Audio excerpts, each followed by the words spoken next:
আল্লাহ তাবারক ওয়া তাআলা যারা সীমা লঙ্ঘন করে এদেরকে ছেড়ে দেন না, এদেরকে ছাড় দেয়, ধরে না, ধরলে ছাড়ে না। এই যে বর্তমানে দেখেন সুপার পাওয়ার কান্ট্রি যেটা আমেরিকা, লস অ্যাঞ্জেলে এখন দাও করে আগুন জ্বলছে, এদেরকে আল্লাহ তাবারক ওয়া তাআলা অনেক ছাড় দিয়েছেন কিন্তু ছেড়ে দেননি।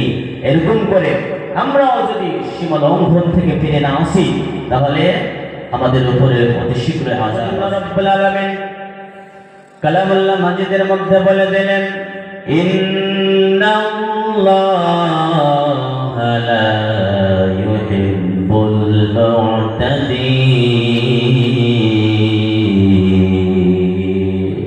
আল্লাহ সীমা লঙ্ঘনকারীদেরকে পছন্দ করেন না। যারা সীমা লঙ্ঘন করে, যারা হদ থেকে বেরিয়ে যায়, যারা সীমারেখা অতিক্রম করে, এদেরকে আল্লাহ পছন্দ করে না। সেটা যে কোনো ক্ষেত্রে হোক, আল্লাহ তাবারক ওয়া তাআলা হুকুম আহকাম মানার ক্ষেত্রে হোক। হাদিসের মধ্যে আসছে আল্লাহ পাকের নবী বলছেন, আলা ওয়া ইন্না লিকুল্লি মালিকিন হিমা ওয়া ইন্না হিমাল্লাহি মাহারিবুহু।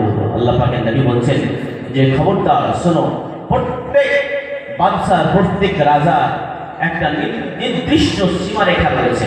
এই যে একটা বর্ডার যে আছে আমাদের ভারত, বাংলাদেশ, পাকিস্তান, নেপাল, যে একটা সীমারেখা রয়েছে বর্ডার, এরকম আল্লাহ পাক রব্বুল আলামিনের কিছু সীমারেখা রয়েছে। যে সীমারেখার ভেতরে আমাদেরকে থাকতে হবে। আমাদেরকে যে জিনিসগুলো করতে বলেছেন, যে জিনিসগুলো আমাদেরকে ছাড়তে বলেছেন সেগুলো ছেড়ে দিতে হবে, যেগুলো করতে বলেছেন সেগুলো আমাদের করতে হবে। তো আমাদের দ্বারা সীমা লঙ্ঘন হয় কি হয় না দেখেন। আল্লাহ পাক যেগুলো আমাদের করতে বলেছেন সেগুলো আমরা করি না, এটা একটা সীমা লঙ্ঘন। দ্বিতীয় হচ্ছে যেগুলো করতে বারণ করেছেন সেগুলো আমরা উল্টে করি, তাহলে আমাদের সীমা লঙ্ঘন হচ্ছে না, ডাবল সীমা লঙ্ঘন। তো আল্লাহ পাক রব্বুল আলামিন এই সীমা লঙ্ঘনকারীদেরকে টোটালি পছন্দ করেন না, মোটেই পছন্দ করেন না। সবচাইতে একটা মজার বিষয় হচ্ছে যে যারা সীমা লঙ্ঘন করে এদেরকে আল্লাহ পাক রব্বুল আলামিন সাথে সাথে আযাব দেন এমনটা নয়। এদেরকে আল্লাহ তাবারক ওয়া তাআলা শুধরানোর অবকাশ দেন, শুধরানোর সময় দেন, যাতে করে বান্দারা শুধরে যায়, যাতে করে সঠিক পথে ফিরে আসে। এই সুযোগটা আল্লাহ তাবারক ওয়া তাআলা দেন। যতগুলো জাতিকে আল্লাহ তাবারক ওয়া তাআলা তাদেরকে আযাব দিয়ে ধ্বংস করে দিয়েছেন, তাদেরকে কিন্তু একবারেই আল্লাহ পাক ধ্বংস করেননি। এদেরকে সময় দিয়েছেন শুধরানোর জন্য, এরা যেন শুধরে যায়, এটা আল্লাহ পাক রব্বুল আলামিন সময় দিয়েছেন। আজকেও আমাদেরকে আল্লাহ তাবারক ওয়া তাআলা ওয়ার্নিং দিচ্ছেন যে হে বান্দারা, তোমরা সীমা লঙ্ঘন করছো, তোমরা আমার আইনের বিরোধিতা করছো, আমার আইন কানুন মানে না, তোমরা সঠিক পথে ফিরে আসো। তাই তো আল্লাহ তাবারক ওয়া তাআলা কখনো আমাদেরকে করুণা, কখনো অমিক্রম, কখনো ভূমিকম্প। এই যে কদিন আগে একটা বিশাল ভূমিকম্প হয়ে গেল, এটা কি? এটা আল্লাহ আমাদেরকে আল্লাহ ওয়ার্নিং দিচ্ছেন যে হে বান্দারা, তোমরা অন্যায় পথে চলে গিয়েছো, তোমরা সীমা লঙ্ঘন করছো, তোমরা আমার সঠিক পথে ফিরে আসো। আল্লাহ তাবারক ওয়া তাআলা যারা সীমা লঙ্ঘন করে এদেরকে ছেড়ে দেন না, এদেরকে ছাড় দেয়, ধরে না, ধরলে ছাড়ে না। এই যে বর্তমানে দেখেন সুপার পাওয়ার কান্ট্রি যেটা আমেরিকা, লস অ্যাঞ্জেলে এখন দাও করে আগুন জ্বলছে, এদেরকে আল্লাহ তাবারক ওয়া তাআলা অনেক ছাড় দিয়েছেন কিন্তু ছেড়ে দেননি।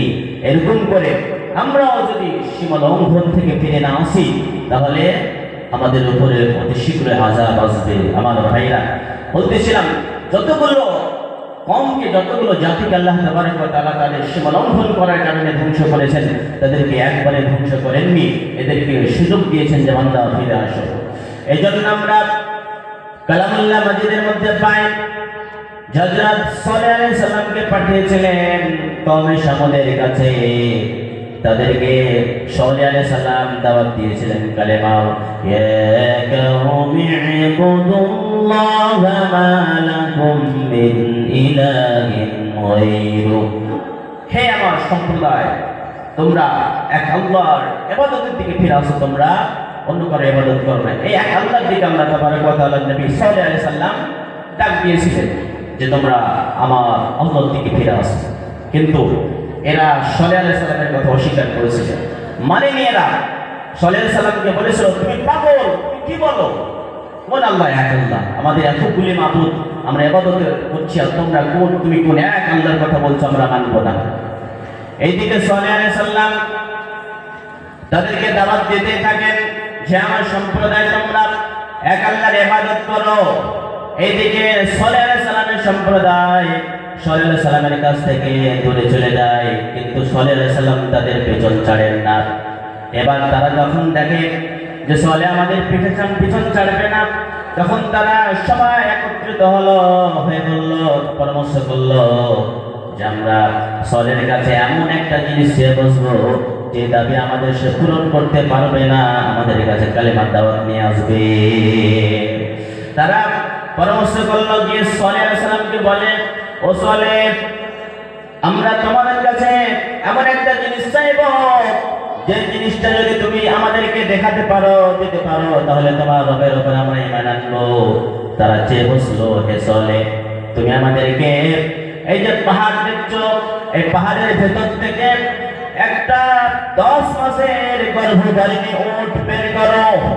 বের করার পরে সাথে সাথে আমাদের সাথে বাচ্চা, আমাদের সামনে বাচ্চা প্রসব করবে। এই জিনিসটা যদি তুমি দেখাতে পারো, তাহলে আমরা তোমার রবের উপরে ঈমান আনবো।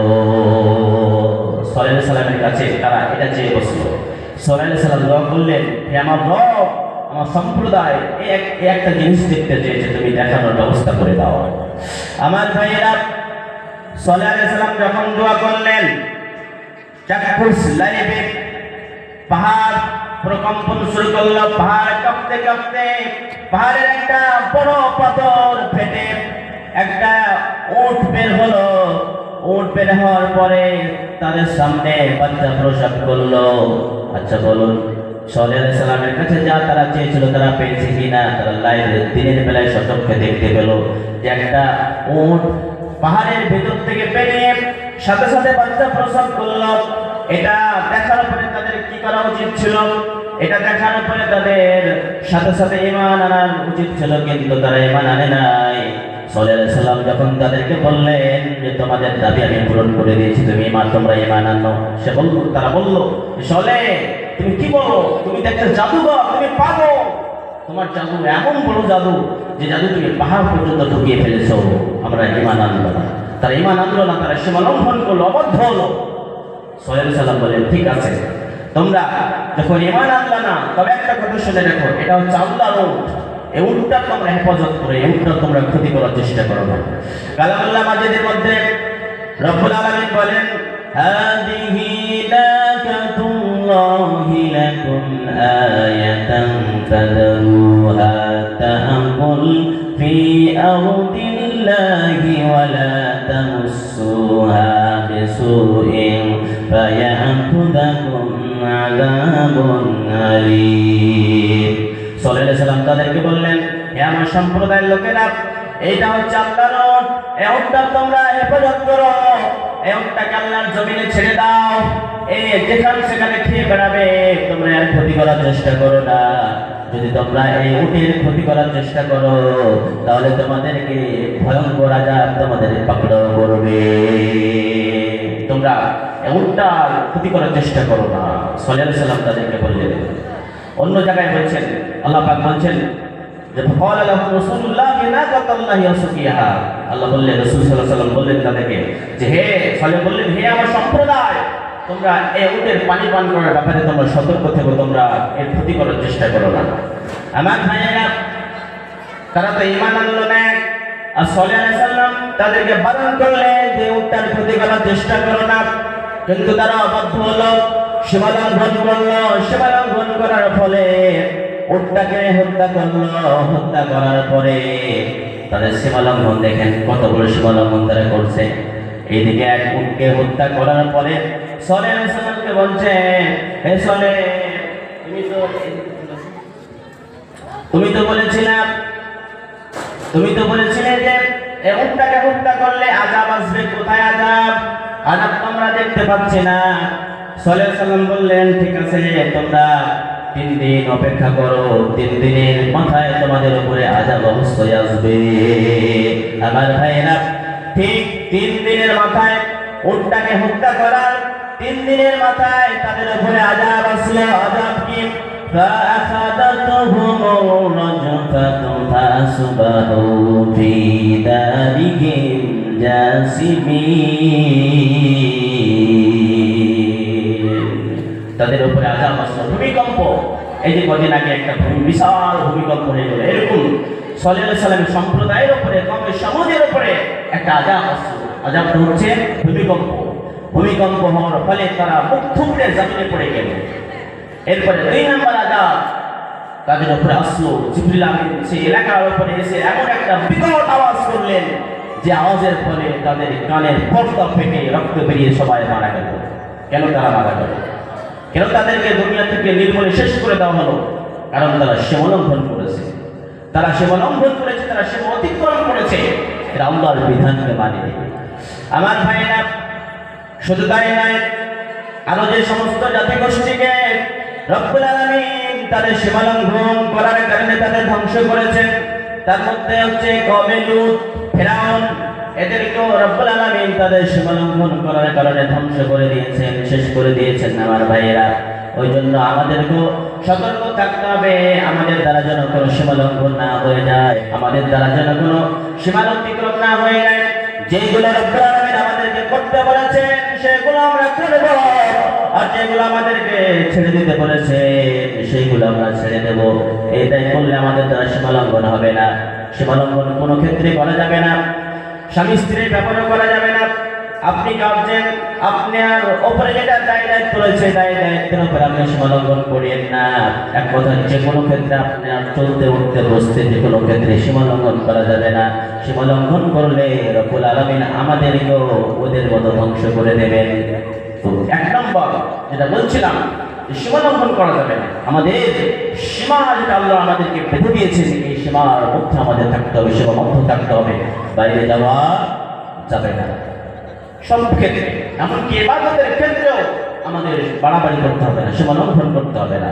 একটা পরিমিতি বোধ একটা সামঞ্জস্য থাকতে হবে এই জন্য হাদিসের মধ্যে আছে যে আম্মা জান আয়েশা রাদিয়াল্লাহু তাআলা আনহার কাছে 3 জন লোক এসে জিজ্ঞেস করেন যে আচ্ছা বলুন নবী কেমন ইবাদত করেন কি কি ইবাদত করেন নবী সাল্লাল্লাহু আলাইহি ওয়াসাল্লামের ইবাদতের কথা যখন তিনি বললেন তখন ওই 3 জন ব্যক্তি বলছে যে নবী সাল্লাল্লাহু আলাইহি ওয়াসাল্লামের ইবাদতের তুলনায় আমাদের ইবাদত তো কিছুই নয় তারা 3 জনের মধ্যে একজন বলল আমি রাতে কোনো সময় ঘুমাবো না সব সময় নামাজ পড়তে থাকবো তাদের মধ্যে আরেকজন বলল যে আমি কোনোদিন রোজা ছাড়বো না আমি সব দিনই রোজা রাখতে থাকবো তাদের মধ্যে আরেকজন বলল যে আমি কোনোদিন বিয়ে করবো না কোন নারীকে স্পর্শ করবো না বিয়ে করলে আমার ইবাদতে ডিস্টার্ব হবে এই 3 ধরনের কথা বলল বিশ্বনবী তাদের কথা শুনে বললেন ও সাহাবীরা তোমরা শোনো তোমরা যে কথা বলো তোমরা খবরদার হয়ে যাও শুনে নাও